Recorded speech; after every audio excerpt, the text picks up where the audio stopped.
అందరికీ నమస్కారం. ఈరోజు మనం ఈ వీడియోలో అక్షయ తృతీయ అంటే ఏమిటి, అసలు బంగారం ఎలా పుట్టింది, సాక్షాత్తు లక్ష్మీదేవి అక్షయ తృతీయ గురించి నారద మహర్షికి చెప్పిన రహస్యాలు ఏమిటి, ఈరోజు చేయవలసిన దాన ధర్మాలు ఏమిటో తెలుసుకుందాం. వైశాఖ శుద్ధ తదియను అక్షయ తృతీయగా పండగ చేసుకోవటం మన సాంప్రదాయమయ్యింది. హిరణ్య గర్భో భూగర్భో మాధవో మధుసూదనః అని విష్ణు సహస్రనామం చెబుతుంది. విష్ణువు హిరణ్య గర్భుడు, గర్భమునందు బంగారం కలవాడు అని అర్థం. విష్ణువుకు ప్రతిరూపమే సాలగ్రామం. సాలగ్రామం నుండి పుట్టినదే బంగారం. బంగారం విష్ణువుకు ప్రతిరూపం, అందుకే బంగారం పూజనీయమైనది. దాని జన్మదినమే మనందరకు అక్షయ తృతీయ పండగైనది. సూర్యగోళం ఉండే ప్రధాన లోహం బంగారం. దీనికి ఆధారం మన పురాణాలే. ఆ బంగారం ఈ భూలోకమే తొలిసారిగా గండకీ నదిలోని సాలగ్రామం నుంచి వైశాఖ శుద్ధ తదియ నాడు ఉద్భవించింది. సాలగ్రామాల గర్భం నుంచి నిరంతరం అక్షయంగా బంగారం ఉద్భవిస్తూనే ఉంటుందని గండకీ నది చరిత్ర, సాలగ్రామాల చరిత్ర పరిశీలిస్తే అర్థమవుతుంది. ఈ నెల 19న అంటే ఆదివారం అత్యంత పవిత్రమైన అక్షయ తృతీయ. ఈ అక్షయ తృతీయలోపు స్వయంగా సాక్షాత్తు లక్ష్మీదేవి నారదుడికి చెప్పిన ఈ పవిత్ర కథను ఎవరైతే భక్తి శ్రద్ధలతో వింటారో వారికి సకల శుభాలు కలుగుతాయి. వారి ఇంట్లో సంతోషాలకు లోటు లేకుండా లక్ష్మీదేవి దీవిస్తుంది.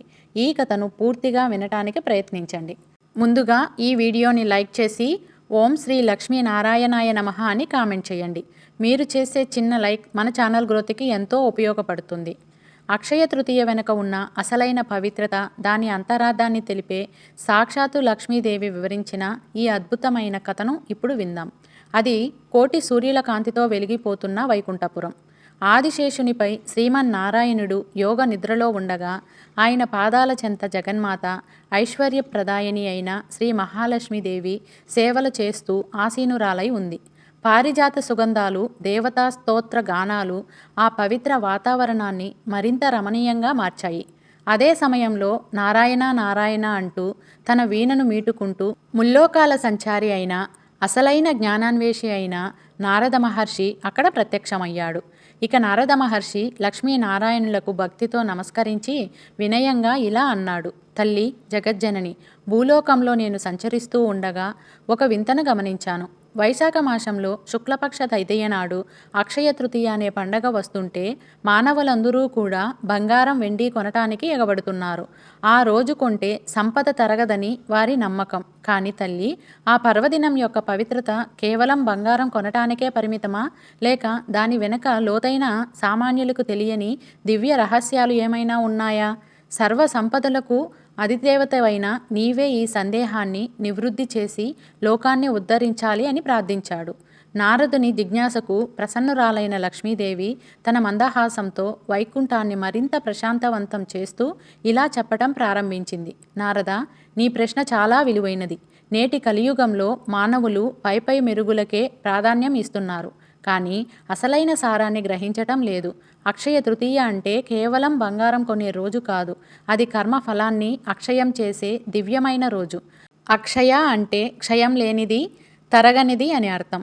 ఆ రోజు చేసే ఏ చిన్న పుణ్యకార్యమైన, దానమైన, జపమైన, తపమైన, అనంతమైన తరగని ఫలితాన్ని ఇస్తుంది. దీనికి నిదర్శనంగా కొన్ని గాథలను చెప్తాను, శ్రద్ధగా విను అంటూ ఇలా చెప్పసాగింది. నారద, నా భర్త ద్వాపర యుగంలో శ్రీకృష్ణుడిగా అవతరించినప్పుడు అక్కడ జరిగిన ఒక సంఘటన దీనికి ప్రబల నిదర్శనం. ఆయన బాల్య స్నేహితుడైన సుధాముడు అంటే కుచేలుడు, పరమదరిద్రుడు, కట్టుకోవటానికి సరైన వస్త్రాలు, తినటానికి తిండి లేని పేద బ్రాహ్మణుడు. అతని భార్య సుశీల పిల్లల ఆకలిని చూడలేక, నాదా, మీ స్నేహితుడు ద్వారకాధీశుడు కదా, ఆయనను ఒకసారి దర్శించుకుంటే మన దరిద్రం తీర్చవచ్చు అని ప్రార్థించింది. స్నేహితుని చూడాలన్న ఆతృత ఉన్నా ఏమీ లేకుండా వెళ్ళటానికి కుచేలుడు సిగ్గుపడ్డాడు. అప్పుడు సుశీల ఇరుగు పొరుగును అడిగి ఒక పిడికెడు అటుకులను ఒక చిరిగిన గుడ్డలో మూటకట్టి ఇచ్చింది. ఆ ప్రేమపూర్వక కానుకను పట్టుకుని కుచేలుడు ఎన్నో కష్టాలు పడి ద్వారకకు చేరుకున్నాడు. ఆశ్చర్యంగా ఆ రోజు అక్షయ తృతీయ. శ్రీకృష్ణుడు తన మిత్రుని చూసి ఎంతో ఆనందంతో ఆలింగనం చేసుకొని తన సింహాసనంపై కూర్చోబెట్టుకొని పాదాలు కడిగి సత్కరించాడు. మిత్రమా, నా కోసం ఏమి తెచ్చావు అని అడిగితే కుచేలుడు సిగ్గుతో అటుకుల మూటను దాచడానికి ప్రయత్నించాడు. కానీ సర్వాంతర్యామి అయిన శ్రీకృష్ణుడు ఆ మూటను లాక్కొని, ఆహా ఎంతటి ప్రేమ, ఈ అటుకులు నాకు అమృతం కన్నా మిన్నా అంటూ ఒక పిడికెడు నోట్లో వేసుకున్నాడు. ఆ ఒక్క పిడికెడుతోనే కుచేలుడికి 7 తరాల దరిద్రాన్ని తొలగించి అక్షయమైన ఐశ్వర్యాన్ని ప్రసాదించాడు. నారద, చూశావా, అక్షయ తృతీయ నాడు కుచేలుడు ప్రేమతో సమర్పించిన ఆ పిడికెడు అటుకులు అతని నిస్వార్థ స్నేహ భావనకు ప్రతిఫలంగా అతనికి తరగని సంపదను ఇచ్చాయి. అందుకే ఈరోజు చేసే చిన్న దానమైన స్వచ్ఛమైన మనసుతో చేస్తే అది అక్షయ ఫలితాన్ని ఇస్తుంది. ఇంకొక ముఖ్యమైన విషయం నారద, భగీరథుడు తన పితామహులైన సగరులు ఆత్మశాంతి కోసం ఘోర తపస్సు చేసి బ్రహ్మను మెప్పించి గంగాదేవిని భూమిపైకి తీసుకురావటానికి వరం పొందాడు. ఆకాశం నుండి ఉధృతంగా పడుతున్న గంగను శివుడు తన జటాజూటంలో బంధించి శాంతపరిచి ఒక పాయను భూమిపైకి వదిలాడు. అలా పవిత్ర గంగానది భూమిని సృష్టించిన పవిత్రమైన రోజే ఈ అక్షయ తృతీయ. గంగానది ప్రవాహం అక్షయం, దాని పుణ్యఫలం అక్షయం. అందుకే ఈరోజు గంగానదిలో స్నానం ఆచరించటం లేదా కనీసం గంగా జలాన్ని శిరస్సుపై చల్లుకోవటం వల్ల జన్మజన్మల పాపాలు నశించి అక్షయ పుణ్యం లభిస్తుంది. ఈరోజు చేసే పితృతర్పణాలు వారికి అక్షయమైన సంతృప్తిని ఇస్తాయి. అలాగే వేదవ్యాస మహర్షి మానవ జాతికి ఒక గొప్ప ఇతిహాసాన్ని అందించాలని సంకల్పించి మహాభారతం రచించాలని నిర్ణయించుకున్నాడు. అయితే తాను వేగంగా చెప్తుంటే అంతే వేగంగా అర్థం చేసుకొని రాయగల సమర్థుడు ఎవడున్నాడని ఆలోచిస్తూ ఉండగా బ్రహ్మదేవుడు గణపతిని సూచించాడు. ఇక వ్యాసుడు గణపతిని ప్రార్థించగా, నేను ఆగకుండా రాస్తాను, నువ్వు కూడా కథను ఆపకుండా చెప్పాలని వినాయకుడు షరతు పెట్టాడు. అందుకు వ్యాసుడు, నేను చెప్పే శ్లోకం యొక్క అర్థం పూర్తిగా గ్రహించకుండా నువ్వు రాయకూడదు అని ప్రతి షరతు పెట్టాడు. ఈ విధంగా ఈ మహత్తర కార్యానికి కూడా శ్రీకారం చుట్టిన శుభదినమే అక్షయ తృతీయ. మహాభారతం నుండి మనం పొందే జ్ఞానం అక్షయం, అది తరగని విజ్ఞాన భాండాగారం. అందుకే అక్షయ తృతీయ నాడు విద్యారంభం, కొత్త వ్యాపారాలు, నూతన గృహప్రవేశాలు అవి దిగ్విజయంగా కొనసాగి అక్షయమైన కీర్తిని, విజయాన్ని అందిస్తాయి. అంతేకాదు నారద, పాండవులు అరణ్యవాసంలో ఉన్నప్పుడు వారి వద్దకు ఎందరో ఋషులు, మునులు అతిథులుగా వచ్చేవారు. వారికి భోజనం పెట్టలేక ద్రౌపది బాధపడుతూ ఉంటే ధర్మరాజు సూర్యభగవానుణ్ణి ప్రార్థించాడు. అతని భక్తికి మెచ్చిన సూర్యుడు అతనికి ఒక పాత్రను ప్రసాదించాడు. దాని పేరే అక్షయ పాత్ర. ప్రతిరోజు ద్రౌపది భోజనం చేసేంత వరకు ఆ పాత్ర నుండి అక్షయంగా అంటే అంతులేనంత అన్నం లభించేది. పాండవులకు ఆ అక్షయ పాత్ర లభించిన రోజు కూడా ఈ అక్షయ తృతీయ నాడే.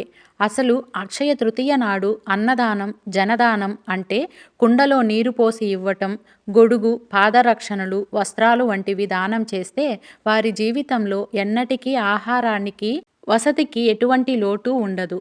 వారి పుణ్యఫలం అక్షయం అవుతుంది. ఈ కథలన్నీ చెప్పి లక్ష్మీదేవి చిరునవ్వుతో ఇలా ముగించింది. నారద, ఇప్పుడు అర్థమయ్యిందా? అక్షయ తృతీయ అంటే బంగారం కొనటం కాదు, పుణ్యాన్ని కొనుక్కోవటం. నిజమైన బంగారం ఏమిటంటే దానం చేసే స్వచ్ఛమైన హృదయం. నిజమైన సంపద ఏమిటంటే భగవంతుని నామస్మరణ, అలాగే మంచి పనులు చేయటం. నిజమైన పెట్టుబడి పేదలకు, ఆర్తులకు చేసే సహాయం. ఈ రోజున కేవలం ధనం ఉన్నవారే కాదు, ఎవరైనా సరే తమ శక్తి కొలది ఒకరికి మంచి చేస్తే చాలు. ఆకలి ఉన్నవాడికి అన్నం పెట్టి, దాహంతో ఉన్నవారికి నీరిచ్చి, ఒక మంచి మాట చెప్పినా దాని ఫలం అక్షయం. ఈ రోజున మహావిష్ణువును, నన్ను కలిపి పూజించిన, దాన ధర్మాలు ఆచరించిన వారి ఇంట నా కటాక్షం అక్షయంగా ఉంటుంది. వారి సిరి సంపదలు తరగనివి అవుతాయి. బంగారం కొనటం అనేది ఈ పవిత్రతకు ఒక బాహ్య చిహ్నం మాత్రమే, అంతేకాని అదే సర్వస్వం కాదు. ఈ యథార్థాన్ని లోకానికి తెలియజెప్పు అని ఆశీర్వదించింది. ఇక నారద మహర్షి ఆ దివ్య రహస్యాన్ని గ్రహించి కళ్ళలో ఆనంద బాష్పాలతో, తల్లి ధన్యవాదాలు, నేను ధన్యుడినయ్యాను. అక్షయ తృతీయ యొక్క అసలైన పవిత్రతను నాకు తెలియజేశారు. నీ ఆజ్ఞ ప్రకారమే ఈ జ్ఞానాన్ని ముల్లోకాలకు పంచుతాను అని చెప్పి నారదుడు నారాయణ నారాయణ అని గానం చేస్తూ అంతర్ధానం అయ్యాడు. ఆ విధంగా అక్షయ తృతీయ వెనుక ఉన్న అసలైన పవిత్రత, దాన ధర్మాల ప్రాముఖ్యత లోకానికి తెలిసింది. ఈ పవిత్ర కథను ఇప్పటి వరకు భక్తి శ్రద్ధలతో ఎవరైతే పూర్తిగా విన్నారో వారికి ఆ లక్ష్మీదేవి యొక్క అనుగ్రహం కలుగుతుంది. సకల శుభాలు కలుగుతాయి, సకల ఐశ్వర్యాలు కలుగుతాయి. అక్షయ తృతీయ చాలా మహిమాన్వితమైన రోజు. ఈ రోజు ఏ కార్యం చేసినా అది అక్షయం అవుతుంది. అది మంచి కార్యమైనా సరే, చెడు కార్యమైనా సరే. అయితే కొద్ది కాలం నుండి అక్షయ తృతీయ రోజు బంగారం కొనటం అనే ఆచారాన్ని ఎవరు పెట్టారో తెలియదు, కానీ శాస్త్రాలలో అసలు ఈ విషయం చెప్పనే లేదు. ఈరోజు బంగారం కొనటం వలన బంగారంలో కలిపురుషుడి యొక్క ప్రభావం ఎక్కువగా ఉండటం వలన ఇంట్లో గొడవలు, చికాకులు పెరిగే అవకాశం ఉందని పెద్దలు చెబుతున్నారు. చూశారు కదండి, ఈరోజు మనం అక్షయ తృతీయ యొక్క కథ గురించి తెలుసుకున్నాం కదా. ఈ వీడియో మీకు నచ్చినట్లయితే ఒక లైక్ చేసి ఛానల్ని సపోర్ట్ చేయండి. ఇంకా మరెన్నో ఇంట్రెస్టింగ్ వీడియోల కోసం మన ఛానల్ని సబ్స్క్రైబ్ చేసుకోండి.